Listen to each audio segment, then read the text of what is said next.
नमस्कार दोस्तों, मैं रुपेश कुमार आप सभी का स्वागत करता हूं अपने YouTube चैनल वाइट बोर्ड पर। आज का जो हमारा इंपॉर्टेंट टॉपिक है जिसके ऊपर हम डिस्कस करने जा रहे हैं वो है international organisation. Friends, all important points are to be covered up to 2020 May. Okay friends, so friend, अभी तक आपने मेरे YouTube चैनल को सब्सक्राइब नहीं किया है तो सब्सक्राइब कर ले। तो आगे बढ़ते हैं। इंटरनेशनल ऑर्गेनाइजेशन का जो पहला अंग है, ऑर्गन है, वो है UN general assembly. In UN General Assembly held first ever high level meeting on fight against tuberculosis under the theme United to End Tuberculosis, an urgent global response to global epidemic. India is a signatory of UDHR. India has pledged to eliminate the disease 5 years before UN development goal of 2030. जो UN का गोल है उससे 5 साल पहले ही इसे eliminate करने का उसने शपथ लिया है भारत ने। यूनाइटेड नेशन सिक्योरिटी काउंसिल जो सेकेंड ऑर्गन है उसके ऊपर हम आते हैं। G4 nation, 4 countries bids for permanent seats in UNSC। They are Brazil, Germany, India and Japan. Friends, मैं आपको यहाँ पे बताता हूँ जो इम्पोर्टेंट टॉपिक है जो आपके एग्ज़ाम से रिलेटेड है वही मैं यहाँ पे डिस्कस कर रहा हूँ, दूसरा कुछ भी नहीं। ये नहीं कि आपके सामने मटेरियल ज़्यादा रख दिया जाए और बदले में आपको कुछ ना मिले। So come to our next. International Court of Justice. It is a principal judicial organ of United Nations, also called World Court. Okay friends, it is seated at the Peace Place. कहाँ पे होता है इसका headquarter Hague Netherland में। And only the principal organ of UN to be not located in New York. Friend, याद रखने वाली बात है। It hears case related to war crime, illegal state interference, ethnic cleansing and other issues. Friends, आप देख सकते हैं ये किसके ऊपर ही रिलेटेड मतलब अपना जो भी किसी से किसके ऊपर ही हियर करता है, तो war crime, illegal state interference and ethnic cleansing. It presided over by 15 जज elected to 9-year terms by UNGA, United Nation General Assembly and UNSC, United nation security Council, from a list of people nominated by national group in parliament court of arbitration. अब friends, मैं आपको बताता हूँ कि ये candidate जो 15 जजेस हैं वो कैसे सिलेक्ट होते हैं, कहाँ से सिलेक्ट होते हैं। A candidate need to absolute majority in both chamber the UNGA and UNSC of the 15 जज composition in mandate to be follow.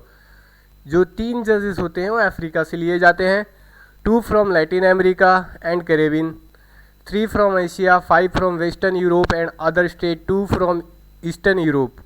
Okay friends, India और इंटरनेशनल कोर्ट जस्टिस में क्या क्या है। An Indian justice Dalveer Bhandari was re elected as a जज to the ICJ। Okay friend, India recently won the plea against grant consular access to India national Kulbhushan Jadhav and ICJ has directed the Pakistan to stop carrying out the execution of Kulbhushan Jadhav. Okay friend, आपको याद होगा 2019 में India ने ये case जीता था against Pakistan international court of justice में। Recent development क्या हुआ है इंटरनेशनल कोर्ट ऑफ जस्टिस में, फ्रेंड मैं आपको बता देता हूँ। International court of justice has made a ruling on military excess on Rohingya in Myanmar against Rohingya Muslim recently. Next come to our organ, world bank group. World bank group is a family of 5 international organisation that make a leverage loan to developing countries. पहले 5 world bank के अंदर 5 जो organisations है उसके बारे में हम पढ़ते हैं, उसका क्या फैमिली है, वो कितना बैंक्स को मिलके वो एक वर्ल्ड बैंक बनता है। International bank of reconstruction and development, friend IBRD। Second, international development association IDA। International finance corporation IFC। Multilateral investment guarantee agency MIGA। International court for settlement of investment and disputes. Friends, अब मैं next बताऊंगा इन सब का कहाँ कहाँ use होता है, किस काम के लिए, कौन सा बैंक कब कैसे बना है। UN and world bank group, IBRD, IFC and IDA। Friend, IBRD, IFC and IDA are specialise agency of UN। ये स्पेशलाइज एजेंसी ऑफ UN है जहाँ पे international court of settlement of investment disputes and multilateral investment guarantee agency are not a specialized agency of UN. Okay friends, so IBRD and ID provide a loan to preferential rate to member countries as well as grant to poorest country. जो IBRD और IDA है वो किसे loans देती हैं, किसे grant करती हैं, तो ओनली पुअरेस्ट कंट्री को। फ्रेंड्स याद रखने वाली बात है, बहुत ही इंपॉर्टेंट बात है।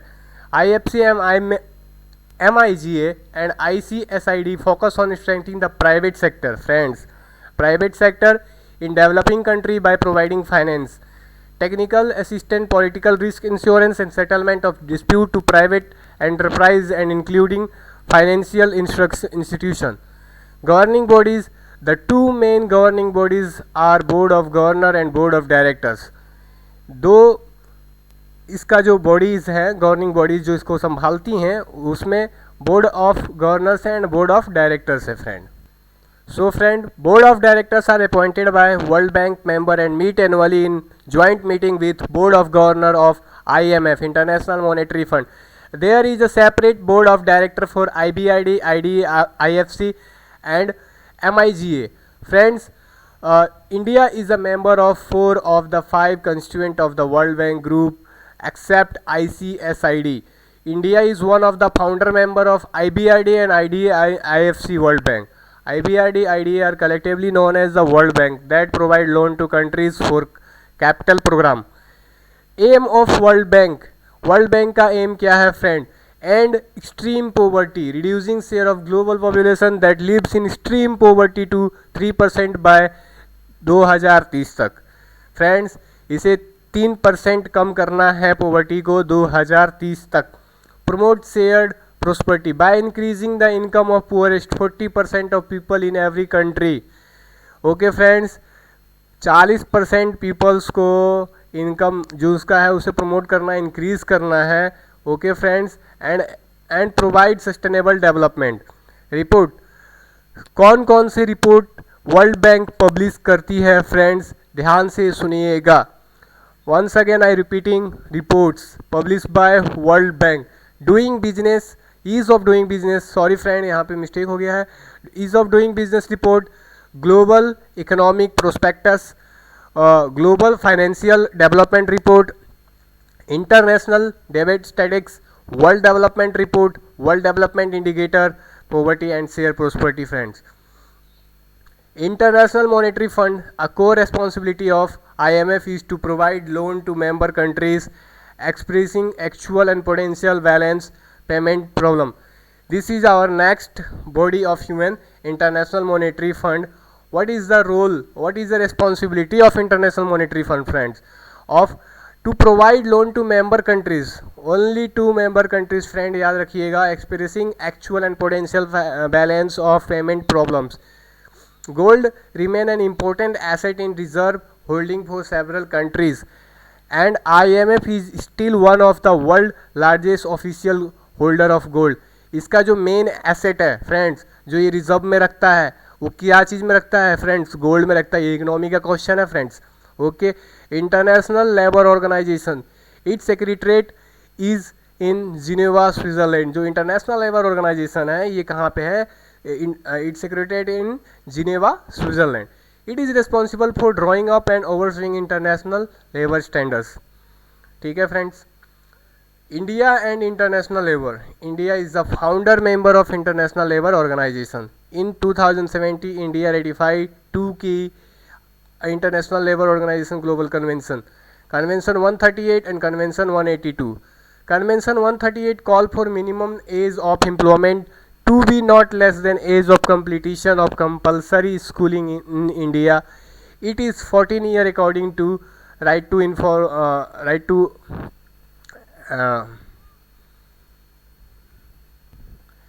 education act. Friends, convention 182 penalize and prohibit the worst form of child labor. Now come to next, UNESCO. Okay friend, UN educational scientific cultural organization is responsible for promoting peace, social justice, human rights and international security through international cooperation on educational science and cultural programs. It is known for its World Heritage Mission, जैसे कि आप जानते हैं, which encourage world countries to protect natural and cultural heritage sites. जो नहीं जानते उन्हें भी पता चल जाएगा। It publish the global education monitoring report. Friends, ये बहुत ही इंपॉर्टेंट क्वेश्चन है। ग्लोबल एजुकेशन मॉनिटरिंग रिपोर्ट कौन पब्लिश करता है? UNESCO. Okay friends. And gender parity index, ये आपको याद रह जाना चाहिए कि यूनेस्को जो है, जिसके अंदर educational scientific and cultural organisation ऐसा जो ये शब्द आता है, जिसका ये फुल फॉर्म है, तो इसे पब्लिश को इसे अपना रिपोर्ट में क्या क्या पब्लिश करता है फ्रेंड्स? तो global education monitoring reports and gender parity index. It also lead to man and biosphere programme for protecting biosphere reserve across the world. Okay friends, ये अपना एनवायरमेंट से रिलेटेड हो गया। यूनेस्को क्रिएटिव सिटी, यहाँ पे ध्यान दीजिएगा, यूनेस्को क्रिएटिव सिटी का है, हेरिटेज सिटी का नहीं बात किया जा रहा है, क्रिएटिव सिटी का बात किया जा रहा है। It aim to foster mutual international cooperation between member city committed to investing in creativity as the driver for sustainable urban development, social inclusion and cultural vibrancy. The network recognize the following creative fields. कौन कौन से field में इसे creative city का दर्जा दिया जाता है अपने मेंबर्स के? Crafts and folk arts, media arts, film, design, gastronomy, literature, music. The overall situation and activity within the network are reported in UCCN membership monitoring report each for 4-year period of particular city. The following 3 Indian city has been added to UCCN. Varanasi for music, friends याद रखिएगा, creative city में Varanasi for music, Jaipur for crafts and folk arts and Chennai for music. Recent development, Hyderabad has now been officially designated a UNESCO Creative City of Gastronomy and Mumbai in film category. Gastronomy means kala. Hyderabad is city of biryani, kebab, halim, kallu, shikampur and chowki dinners. Friends, आपको पता है हैदराबाद बिरयानी कितना famous है, इसके लिए इसे creative city का दर्जा मिल चुका है.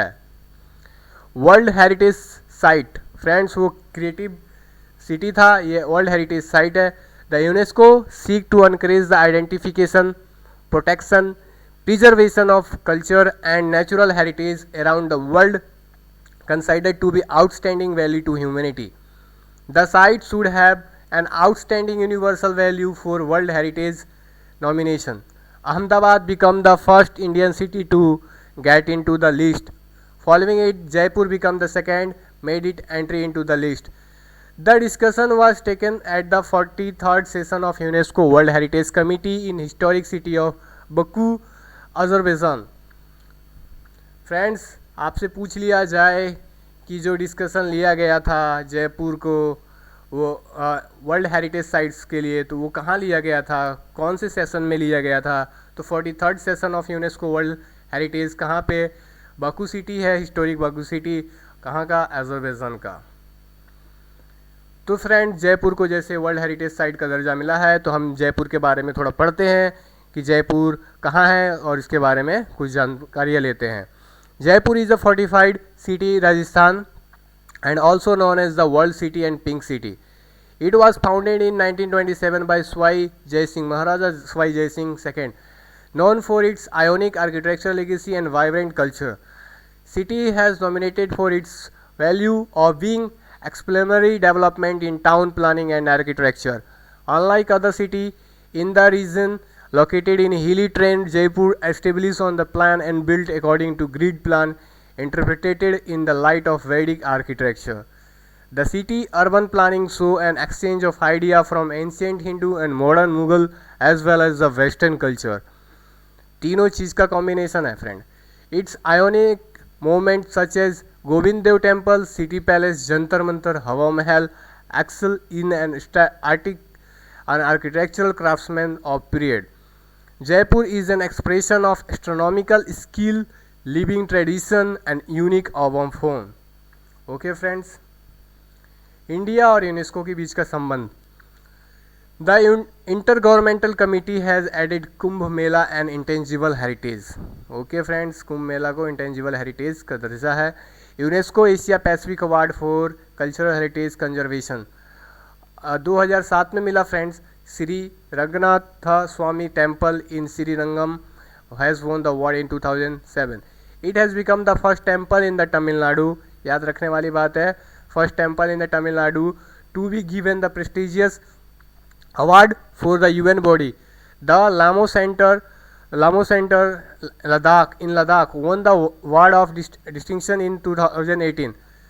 Rajbai Clock Tower, University of Mumbai Library Building and Rodson Mulji Zeta Fountain, Mumbai are honorable mention. Other development क्या हुआ है यूनेस्को के तहत? It was following the criticism by UNESCO against Israel occupation of east Jerusalem and grant of full time membership of Palestine. Israel और USA ने वहाँ से UNESCO से जो मेंबर थे उसमें वहाँ से उन्होंने पीछे हट चुके हैं, मतलब विड्रॉल कर लिया है. Next our UN organ is world meteorological organisation. World meteorological organisation in a UN system authority voice on weather climate and water. Secretariat कहाँ पे है? तो जिनेवा में है. और कहाँ है? Switzerland. WMO monitor and forecast transport of chemical and oil spills, forest fires, volcanic ash has and nuclear isotopes. It also draw world attention to depletion of ozone layer. The climate at Indian Meteorological Department Pune has recently been recognized the Regional Climate Center by the World Meteorological Organization for providing regional climate service to South Asian country. India and World Meteorological Organization. India has been designated as a nodal center for preparing flash flood forecast by World Meteorological Organization. India will develop a customized model that can issue advance warning of floods in Vietnam, Sri Lanka, Myanmar and Thailand.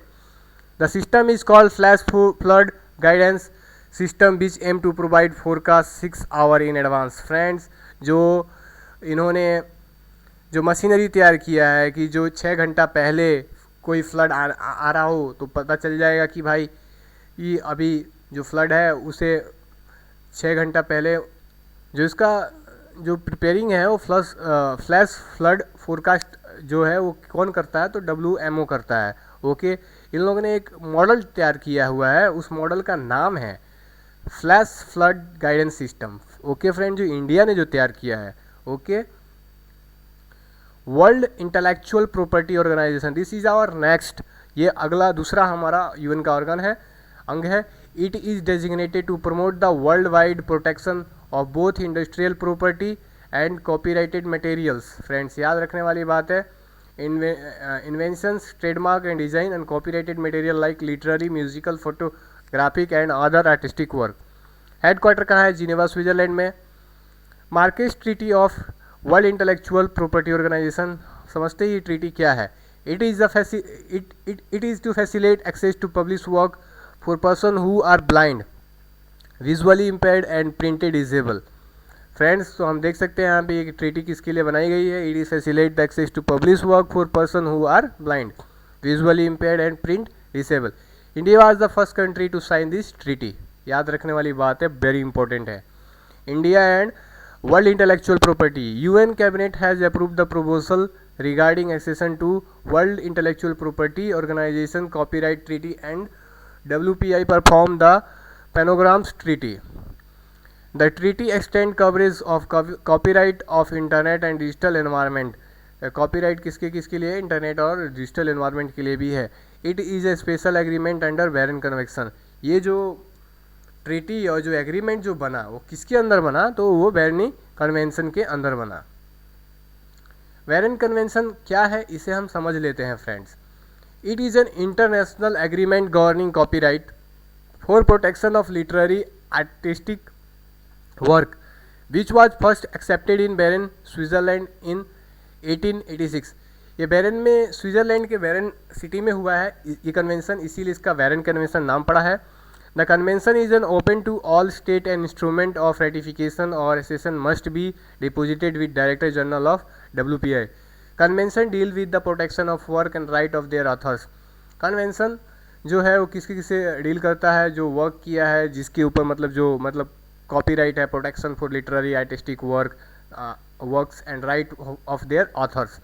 जो लिख रहा है, मान लीजिए मैंने एक book लिखा, उसका कोई कॉपीराइट ना करे, उसके लिए ये वर्क करता है. Okay friends, it is based on 3 basic principle. 3 basic principle पे ये काम करता है Bern convention. Principle of national treatment, principle of automatic protection, principle of independence of protection. It contains a series of provisions determining the minimum protection to be granted, as well as special provision available to developing country. Okay friends, so friends, आपको ये video कैसा लगा comment करके ज़रूर बताएं. Thank you for watching this video.